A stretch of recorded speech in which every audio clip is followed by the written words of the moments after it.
उदय ITI coaching class में आपका स्वागत है। आज से स्टार्ट करते हैं फिटर ट्रेड थ्योरी के ऑब्जेक्टिव क्वेश्चन। जो स्टूडेंट आईटीआई फर्स्ट ईयर में हैं उनके लिए एमसीक्यू की एक नई सीरीज आज से स्टार्ट करते हैं। तो आज की पहली क्लास है। इस सीरीज में बहुत ही मोस्ट इम्पोर्टेंट क्वेश्चन आंसर हैं जो आपकी आने वाली परीक्षा के लिए बहुत ज़रूरी हैं। तो बिना किसी देरी के वीडियो को लाइक और सब्सक्राइब करें। और चलिए शुरू करते हैं आज की क्लास। आज की इस वीडियो में देखते हैं कि फर्स्ट क्वेश्चन कौन सा है। क्वेश्चन नंबर 1, व्यक्तिगत सुरक्षा कौन सी है? तो व्यक्तिगत सुरक्षा पर्सनली सेफ्टी के अंतर्गत आती है। तो क्वेश्चन क्या पूछ रहा है कि व्यक्तिगत मतलब स्वयं की सुरक्षा कौन सी है। तो ऑप्शन में क्या दिया हुआ है ये देखते हैं। ए ऑप्शन में क्या दिया हुआ है, मशीन को साफ रखें। तो मशीन को साफ रखने से मशीन की सुरक्षा होती है, जैसे मशीन पर जमी धूल, तेल या चिप्स आदि हटाने से मशीन के पुर्जे जाम नहीं होते। ऑप्शन सी में क्या दिया हुआ है, गैंगवे और फर्श को साफ रखना। वर्कशॉप पर रास्ते और फर्श को साफ रखना ताकि कोई व्यक्ति फिसले ना।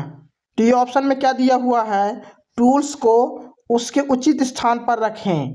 तो टूल्स को उसके उचित स्थान पर रखने से टूल्स की सुरक्षा होती है और काम करते समय टूल्स को ढूंढना नहीं पड़ता, टूल्स आसानी से मिल जाते हैं जिससे समय बर्बाद नहीं होता। ऑप्शन बी में क्या दिया हुआ है, अपने काम पर ध्यान दो। तो जब व्यक्ति मशीन को चलाते समय या औजार का उपयोग करते समय या कोई भी काम करते समय पूरी तरह से सतर्क होकर अपने काम पर ध्यान देता है तो उसकी व्यक्तिगत सुरक्षा होती है। तो इसलिए इसका बी आंसर सही है, अपने काम पर ध्यान दो। तो जब व्यक्ति अपने काम पर ध्यान देता है तो उसकी व्यक्तिगत सुरक्षा होती है, इसलिए इसका बी आंसर सही है। चलिए नेक्स्ट क्वेश्चन देखते हैं। क्वेश्चन नंबर 2, कौन सा व्यक्तिगत सुरक्षा सुनिश्चित करता है? तो अभी क्वेश्चन 1 में क्या पूछा था कि व्यक्तिगत सुरक्षा कौन सी है, और क्वेश्चन नंबर 2 में क्या पूछ रहा है कि कौन सा व्यक्तिगत सुरक्षा सुनिश्चित करता है। दोनों क्वेश्चन सेम हैं। चलिए इस क्वेश्चन को भी समझ लेते हैं कि व्यक्तिगत सुरक्षा मतलब स्वयं की सुरक्षा कब सुनिश्चित होती है, जब काम करते समय अपने काम पर ध्यान देते हो, तब जाकर सुनिश्चित होता है कि आपकी व्यक्तिगत सुरक्षा होगी। तो इसका डी आंसर सही है, अपने काम पर ध्यान केंद्रित करना। जब आप किसी भी मशीन पर काम करते हैं तो अपने काम पर ध्यान केंद्रित करते हैं, काम के समय इधर उधर नहीं देखते हैं, ना किसी से बातें करते हैं, तब जाकर आपका सुनिश्चित होता है कि आपकी व्यक्तिगत सुरक्षा होगी। तो इसका डी आंसर सही है, अपने काम पर ध्यान केंद्रित करना। चलिए नेक्स्ट क्वेश्चन देखते हैं। क्वेश्चन नंबर 3, गोल्डन आवर्स की अवधि को क्या कहा जाता है? तो क्वेश्चन क्या पूछ रहा है, क्वेश्चन को समझते हैं। जब किसी व्यक्ति का एक्सीडेंट या गंभीर चोट लगने के बाद कितने समय को सबसे महत्वपूर्ण माना जाता है, जिसे हम गोल्डन आवर्स की अवधि कहते हैं। ऑप्शन में क्या दिया हुआ है, घटना के बाद के पहले 30 मिनट। तो इसका ए आंसर सही है। कैसे? घटना के बाद के मतलब जब व्यक्ति का एक्सीडेंट हो जाता है तो एक्सीडेंट होने के बाद जो पहला 30 मिनट का जो समय मिलता है उसको बोलते हैं गोल्डन आवर्स की अवधि। इस 30 मिनट के अंदर व्यक्ति को फर्स्ट एड देकर डॉक्टर के पास पहुंचा दिया जाए तो उसकी जान बच सकती है। तो जो ये 30 मिनट का जो समय होता है एक्सीडेंट वाले व्यक्ति के लिए गोल्डन आवर्स की अवधि होती है, इसलिए इसका ए आंसर सही है। चलिए नेक्स्ट क्वेश्चन देखते हैं।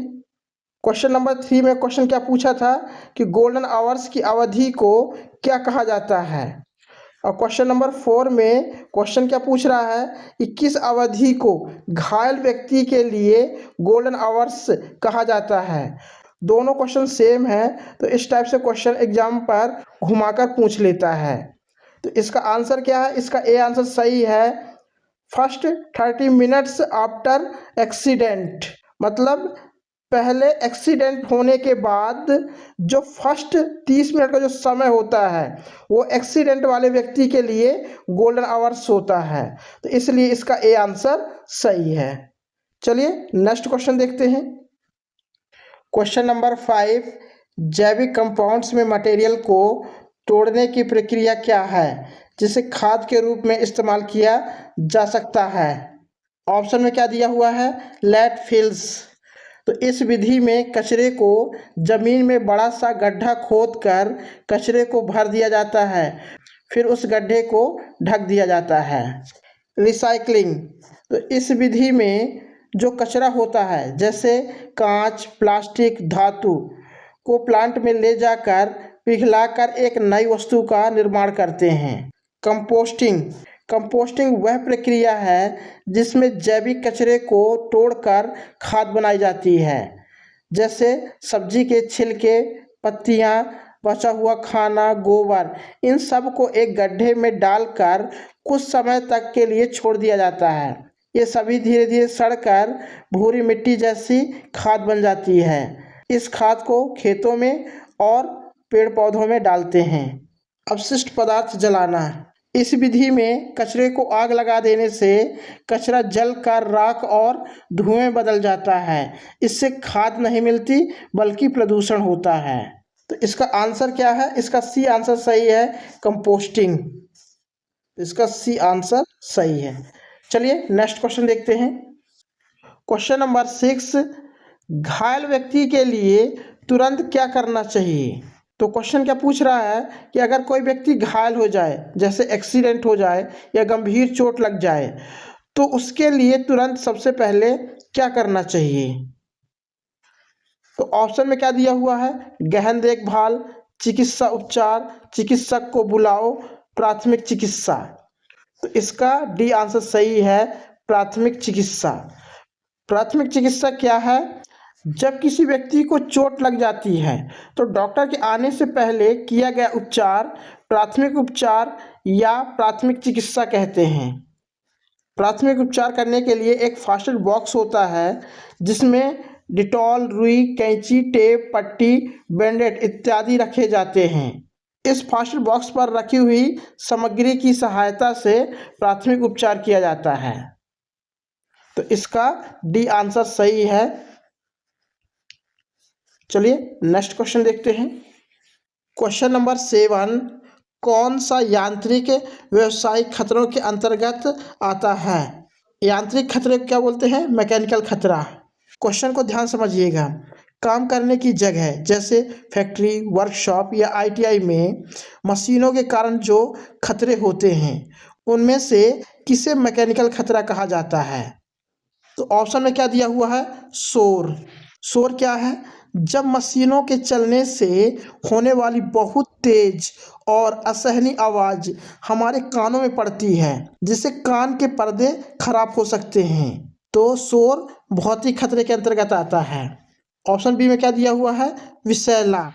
विषैला का मतलब जहरीला पदार्थ जैसे गैस, केमिकल, धुआं। इससे सांस की बीमारी या त्वचा रोग हो सकता है, तो यह रासायनिक खतरे के अंतर्गत आता है। सी ऑप्शन में क्या दिया हुआ है? अकुशल, जिसको बोलते हैं अनस्किल्ड, जिसके पास स्किल ना हो। तो अकुशल व्यक्ति वह होता है जिसे काम करने का सही ज्ञान नहीं होता है, ना कोई अनुभव या सही ट्रेनिंग ना होना। एक अकुशल व्यक्ति दुर्घटना का कारण बन सकता है। अकुशल मनोवैज्ञानिक खतरे के अंतर्गत आता है। डी ऑप्शन में क्या दिया हुआ है? Unguarded machinery. तो जिस मशीन पर गार्ड या सुरक्षा कवर नहीं लगा हो उसे अनगार्डेड मशीनरी कहते हैं। जैसे फिगर में देखिए, ये दो मशीनें हैं, इन दोनों मशीनों को आपस में कपलिंग के द्वारा जोड़ा गया है।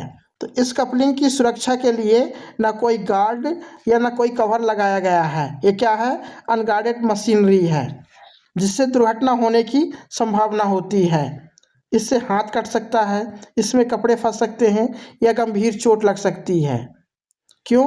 क्योंकि इसमें कोई कवर नहीं लगा हुआ है। ये क्या है? अनगार्डेड है। तो जिस मशीन में गार्ड ना लगा हो वो अनगार्डेड मशीनरी कहते हैं। अनगार्डेड मशीनरी मैकेनिकल खतरे के अंतर्गत आती है, इसलिए इसका डी आंसर सही है। चलिए नेक्स्ट क्वेश्चन देखते हैं। क्वेश्चन नंबर 8, इस अनिवार्य प्रतीक का नाम बताइए। तो क्वेश्चन क्या पूछ रहा है कि यह त्रिभुजाकार के आकार का जो सिंबल दिखाई दे रहा है, जो प्रतीक दिखाई दे रहा है, इसका नाम क्या है। तो इस सिंबल का नाम है गिवे। लेकिन निम्मी के बुक और निम्मी के क्वेश्चन बैंक में जो इसका आंसर है, इसका ए आंसर सही है स्टॉप। निम्मी की बुक और निम्मी का जो क्वेश्चन बैंक है, तो इस प्रतीक को स्टॉप माना है, जो कि गलत है। स्टॉप का जो सही सिंबल है ये दिया हुआ है, यह स्टॉप का सिंबल है। स्टॉप का मतलब होता है रुकिए, और यह गिव का सिंबल है। गिव का मतलब होता है रास्ता दें। तो निम्मी के क्वेश्चन बैंक के अनुसार इसका आंसर क्या है, इसका ए आंसर सही है। चलिए नेक्स्ट क्वेश्चन देखते हैं। क्वेश्चन नंबर 9, यह प्रतीक क्या दर्शाता है। तो ये जो सिंबल दिया हुआ है, इस सिंबल का नाम क्या है। निम्मी के बुक के अनुसार और निम्मी के क्वेश्चन बैंक के अनुसार इस सिंबल को रास्ता दें यानी गिव वे का सिंबल है, और यह स्टॉप का सिंबल है, जो कि ये दोनों गलत हैं। ये जो सिंबल है ये गिव वे का सिंबल है और यह स्टॉप का सिंबल है। लेकिन निम्मी के क्वेश्चन बैंक के अनुसार इसका आंसर क्या है, इसका बी आंसर सही है, रास्ता दें। सी ऑप्शन में क्या दिया हुआ है, पैदल चलने वालों को मार्ग। तो यह पैदल चलने वालों को मार्ग का सिंबल है। और डी ऑप्शन में क्या दिया है, ओवरटेकिंग निषिद्ध है। तो यह ओवरटेकिंग निषिद्ध का सिंबल है। तो जहां भी इस टाइप का आपको सिंबल दिखाई दे तो आपको ओवरटेकिंग नहीं करना है। चलिए नेक्स्ट क्वेश्चन देखते हैं। क्वेश्चन नंबर 10, घायल व्यक्ति के रक्त स्त्राव को कैसे रोकें। तो क्वेश्चन क्या पूछ रहा है कि जब किसी व्यक्ति को चोट लग जाए और उसके शरीर से ब्लड बाहर आने लगे, तो उस समय सबसे पहले क्या करना चाहिए ताकि ब्लड निकलना बंद हो जाए। तो ऑप्शन में क्या दिया हुआ है, पट्टी बांधना, मरहम लगाना, घाव पर टेंचर लगाएं, घाव पर दबाव दें। तो इसका डी आंसर सही है, घाव पर दबाव दें। इस क्वेश्चन को इस फिगर के माध्यम से भी समझते हैं। देखिए एक हाथ पर चोट लगी हुई है, तो जहाँ पास चोट लगी हुई है वहाँ पास से ब्लड निकल रहा है। तो इस ब्लड को रोकने के लिए क्या करते हैं, दूसरे फिगर में देखिए एक हाथ में साफ कपड़ा लिया हुआ है और जहाँ पास चोट लगी हुई है वहाँ पास साफ कपड़े से दबाव दे रहा है ताकि ब्लड निकलना बंद हो जाए। तो ब्लड को रोकने के लिए वहाँ पास क्या करना है, दबाव देना है कि ब्लड निकलना बंद हो जाए। तो इसका डी आंसर सही है, घाव पर दबाव दें। चलिए नेक्स्ट क्वेश्चन देखते हैं। क्वेश्चन नंबर 10 और क्वेश्चन नंबर 11 दोनों क्वेश्चन सेम है। तो इस टाइप से एग्जाम पर थोड़ा सा घुमाकर पूछ लेता है। देखिए कैसे, घायल व्यक्ति के रक्त स्त्राव को कैसे रोकें। और क्वेश्चन नंबर 11 में क्या पूछा हुआ है कि आप घायल व्यक्ति में रक्त स्त्राव कैसे रोकते हैं। दोनों क्वेश्चन सेम है, तो इसका ए आंसर सही है, घाव पर दबाव डालकर। चलिए नेक्स्ट क्वेश्चन देखते हैं। क्वेश्चन नंबर 12, बेकार कागज अलगाव के लिए डिब्बे का कलर कोड क्या है। तो क्वेश्चन क्या पूछ रहा है, बेकार कागज जो खराब कागज होते हैं उसे अलग करके एक डिब्बे में डालते हैं, तो डिब्बे का कलर कोड क्या है। यह क्वेश्चन डस्टबिन से संबंधित है। ऑप्शन में क्या दिया हुआ है, तो ए ऑप्शन में क्या दिया हुआ है, लाल। तो लाल कलर के डस्टबिन पर धातु के वेस्ट मटेरियल को डालते हैं, जैसे मशीनिंग के दौरान निकलने वाली धातु की छीलन, जो धातु की चिप्स होती है उसको लाल कलर के डस्टबिन पे डालते हैं। बी ऑप्शन में क्या दिया हुआ है, नीला। तो नीला कलर के डस्टबिन पर खराब कागज डालते हैं, जैसे अखबार, पुरानी किताबें, गत्ते आदि। तो बेकार कागज को नीला कलर के डस्टबिन पे डालते हैं। ऑप्शन सी में क्या दिया हुआ, काला। तो काला कलर के डस्टबिन पर खाद्य सामग्री को डालते हैं, जैसे बचा हुआ खाना, सब्जी के छिलके। तो काला कलर के डस्टबिन पर खाद्य सामग्री को डालते हैं। ऑप्शन डी में क्या दिया हुआ है, हरा। तो हरा कलर के डस्टबिन पर कांच का वेस्ट मटेरियल डालते हैं, जैसे कांच की बोतलें, तो हरा कलर के डस्टबिन पर कांच को डालते हैं। इसका आंसर क्या है? इसका बी आंसर सही है, नीला। नीला कलर के डस्टबिन पर बेकार कागज को डालते हैं, इसलिए इसका बी आंसर सही है। क्वेश्चन नंबर 12 और क्वेश्चन नंबर 13 दोनों क्वेश्चन सेम हैं। क्वेश्चन नंबर 12 में क्या पूछा हुआ है कि बेकार कागज अलगाव के लिए डिब्बे का कलर कोड क्या है। और क्वेश्चन नंबर 13 में क्या पूछा हुआ है, अपशिष्ट कागज जो खराब कागज होते हैं पृथक्करण करने के लिए, मतलब अलग करने के लिए बीन का रंग कोड क्या है, मतलब डिब्बे का रंग कोड क्या है। बेकार कागज को हम किस कलर के डस्टबिन पर डालते हैं? नीला कलर के डस्टबिन पर, तो इसका सी आंसर सही है। तो इस टाइप से क्वेश्चन थोड़ा सा घुमाकर पूछ लेता है। यह क्वेश्चन एग्जाम में बार बार रिपीट हुआ है। चलिए नेक्स्ट क्वेश्चन देखते हैं। क्वेश्चन नंबर 14, प्लास्टिक कचरा बिन के लिए कलर कोड क्या है। क्वेश्चन क्या कह रहा है, अगर आपको प्लास्टिक का कचरा जैसे खाली बोतलें, पॉलीथीन, प्लास्टिक के पैकेट को फेंकना है तो आपको किस कलर के डस्टबिन का चुनाव करना चाहिए। ऑप्शन में क्या दिया हुआ है, लाल। तो लाल कलर के डस्टबिन पर धातु के कचरे को डालते हैं, जैसे लोहे के टुकड़े। नीला, नीला कलर के डस्टबिन पर खराब कागज को डालते हैं, जैसे पुराने रिकॉर्ड्स, ऑफिस के कागज। हरा, हरा कलर के डस्टबिन पर कांच के कचरे को डालते हैं, जैसे टूटी हुई बोतलें या कांच के टुकड़े डाले जाते हैं। पीला, पीला कलर के डस्टबिन पर प्लास्टिक के कचरे को डालते हैं। इसका डी आंसर सही है। चलिए नेक्स्ट क्वेश्चन देखते हैं। क्वेश्चन नंबर 14 और क्वेश्चन नंबर 15 दोनों के क्वेश्चन सेम हैं। क्वेश्चन नंबर 14 में क्या पूछा हुआ है कि प्लास्टिक कचरा बिन के लिए कलर कोड क्या है। क्वेश्चन नंबर 15 में क्या पूछा हुआ है कि प्लास्टिक कचरा बिन का रंग क्या है। दोनों क्वेश्चन सेम हैं, तो इसका सी आंसर सही है, पीला।